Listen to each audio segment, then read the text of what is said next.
সাজিমা কি এত সাজুগুজু করছে বলো দেখিনি? সে তো এত সাজুগুজু করার মেয়ে নয় গো।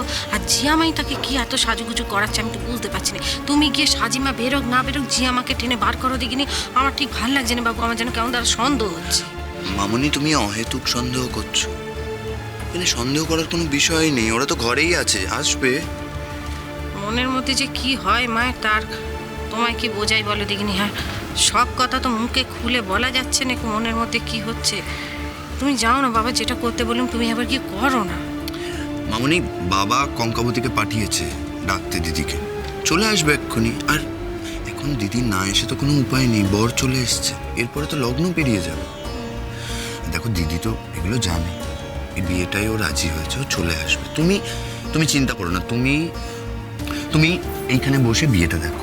যা, মেয়ের বিয়ে আবার মা দেয় কে নাকি? হ্যাঁ, আশীর্বাদী খানা হলেই আমি চলে যাবো। তুমি যে কি বলো চাঁদ বাবা।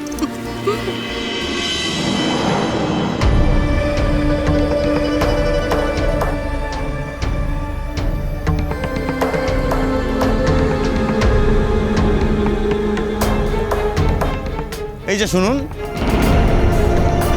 কোনেকে এবার ডাকুন, অনেক তো সময় চলে যাচ্ছে। আমি কিন্তু ওই ধরনের লোক না যে যেমন তেমন করে বিয়ে দিয়ে দেব। এ বাড়ির কাজ আজ তো প্রথম করছি না, আপনাদের সবাইয়ের তো বিয়ে দিয়েছি আমি। আমার কাছে নিয়মের থেকে বড় কিছু আর নেই। কোনে এখনো আসছে না কেন? তার কি এখনো সাজগোজ হয়নি? এ কেমন ব্যবস্থা আপনাদের? আমি তো কিছুই বুঝতে পারছি না।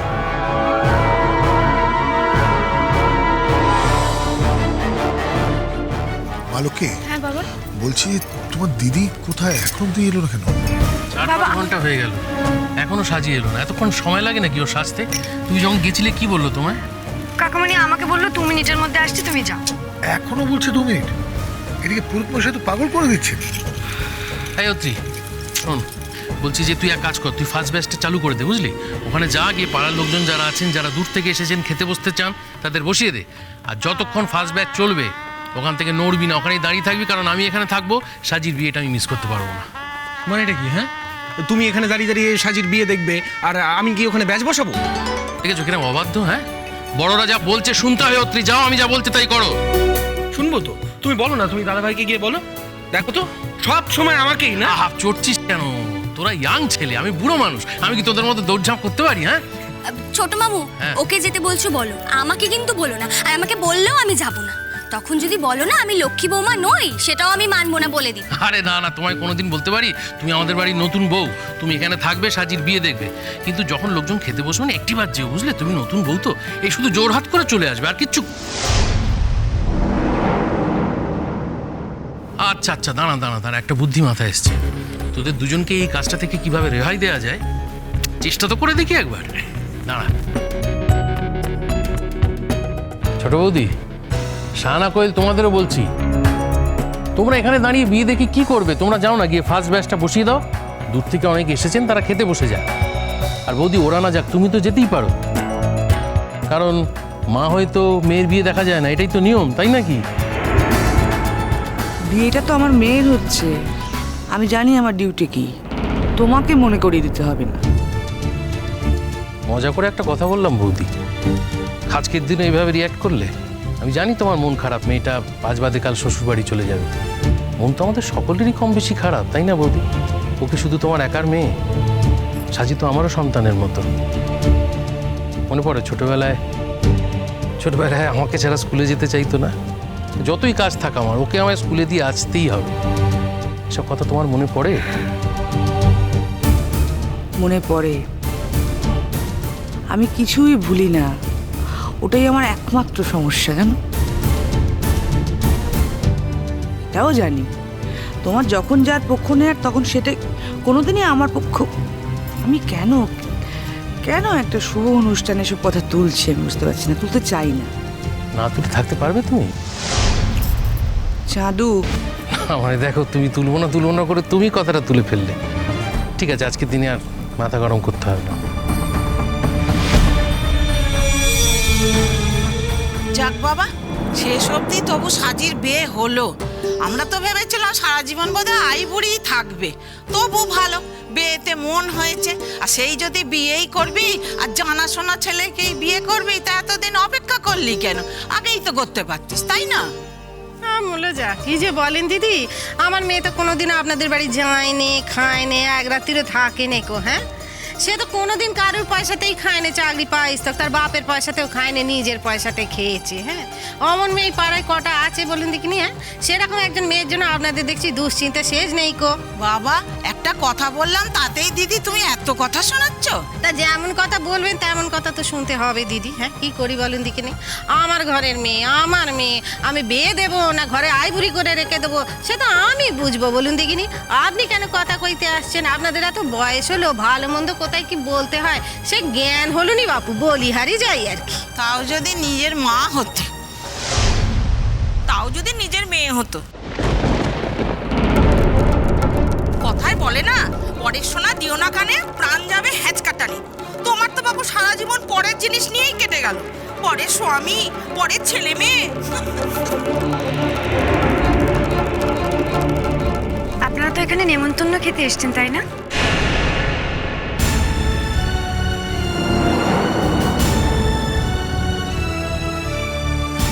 হ্যাঁ, আমি বললাম কথাটা,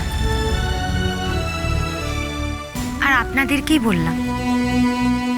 আপনারা তো এখানে নেমন্তন্ন খেতে এসেছেন, তাই না? আর দিদি ভাইকে একবার দেখবেন বলে এসেছেন। আপনারা একটা কাজ করুন, আপনারা না ওই দিকটা চলুন, কারণ দিদি ভাই এক্ষুনি সেজে গুজে ওপর থেকে নিচে নামবে। আপনারা দিদি ভাইকে দেখে নেবেন, তারপরে ওই প্রথম যে ব্যাচটা বসছে সেটাতে খেয়ে বাড়ি চলে যান। আসলে কি বলুন তো, ঠান্ডা পড়েছে তো, ঠান্ডায় যদি আপনাদের আবার ওই পায়ে মানে হাঁটুর ব্যথা ট্যাথা বাড়ে, সেই জন্য বলছি। আসুন আসুন আসুন। এই তুমি কি বলতে চাইছো বলো তো? মা, ওই দেখুন, আমি যা বলতে চাইছি সেটা তো পরিষ্কার করেই বললাম। আমি বলছি যে দিদিভাইকে দেখে খেয়ে দে আপনারা বাড়ি চলে যান।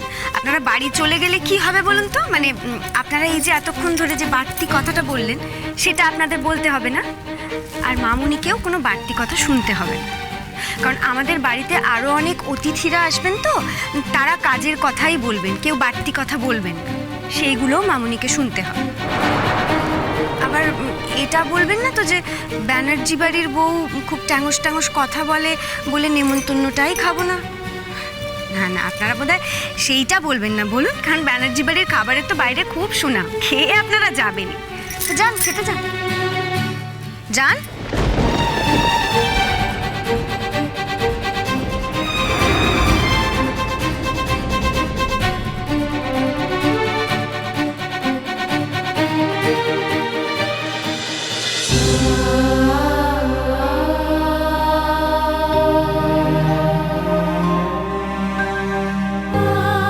চলো এদিকে চলো, এসো।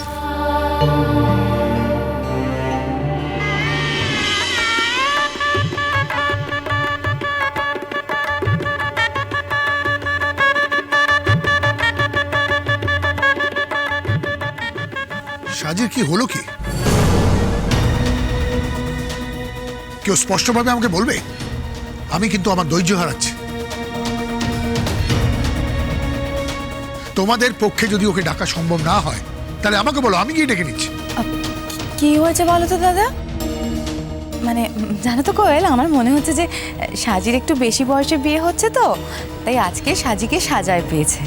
হ্যাঁ, মানে বেশি বয়সে বিয়ে, যাতে কোনোভাবে ওর বয়সটা কি বোঝা না যায়, তাই জন্য খুব বেশি করে সাজছে আর কি।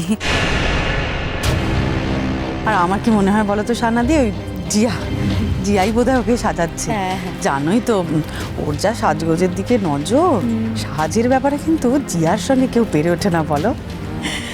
আমার কি মনে হয় বলো তো সানাদি, ওর বাবা ওর ওপর যতই রাগ করুক, ও না এই ধরনের কিছু একটা নিয়ে পড়াশোনা করবে, মানে ফ্যাশন ডিজাইনিং পড়বে। দেখো, হ্যাঁ সেটাই। তবে জিয়া এখনো কেন আসছে না বলো তো? মানে ও তো এতক্ষণ এক জায়গায় থাকার মেয়ে না। কি আর করবে বলো, সবাই মিলে ওকে যা অপদস্থ করলো। একটা কথা বলি শাহানাদি, দেখো সৌরভের কিন্তু আর কোনো দোষই রইল না, বলো।